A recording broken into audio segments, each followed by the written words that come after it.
జీవితంలో ఇంకెప్పుడు కూడా ఆ 2 తెలుగు రాష్ట్రాలకు రాబోము కూడా. మేము ఇటే ఉత్తరాఖండ్లోనే ఉంటాం, ఉత్తరాఖండ్లోనే ఉండిపోతాం కూడా.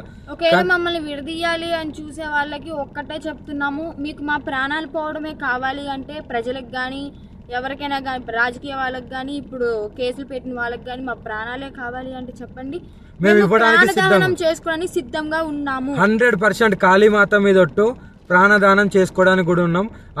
ఇప్పుడు మేము ఎప్పుడైతే మరణిస్తామో పెట్రోల్ పోసుకొని ఈ కార్తో సహా పోతాం కదా, అప్పుడు కూడా మళ్ళీ విమర్శించండి, అప్పుడు కూడా ట్రోలింగ్ చేసుకోండి. 2 ప్రాణాలు పోవడానికి, ప్రత్యేకంగా 2 ప్రాణాలు పోవడానికి ఎవరైతే ట్రోలింగ్ చేస్తున్నారో, ఎవరైతే విమర్శిస్తున్నారో, ఎవరైతే కేసులు పెడుతున్నారో, ఎవరైతే వ్యతిరేకంగా చూస్తున్నారో వాళ్ళందరికీ చెప్తున్నాము, దొంగ కేసులు పెట్టిన వాళ్ళకి కూడా చెప్తున్నాము, 2 ప్రాణాలు పోవడానికి మీరే కారణం.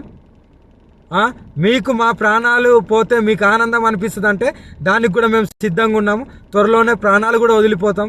ఎవరైనా మమ్మల్ని పట్టుకోవడానికి వచ్చినా, మా దగ్గరికి వచ్చినా సరే మా ప్రాణాలు వదలడానికి సిద్ధం.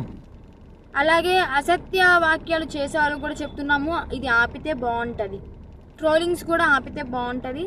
నేను ఈమె దగ్గర సేఫ్గా ఉన్నాను, మా బతుకు మమ్మల్ని బతకనివ్వండి. మేము బతుకుతున్నాం కదా, మేము మీ రాష్ట్రాలలో కూడా రాము కదా, ఎందుకు మమ్మల్ని బతకనియట్లేదు మీరు?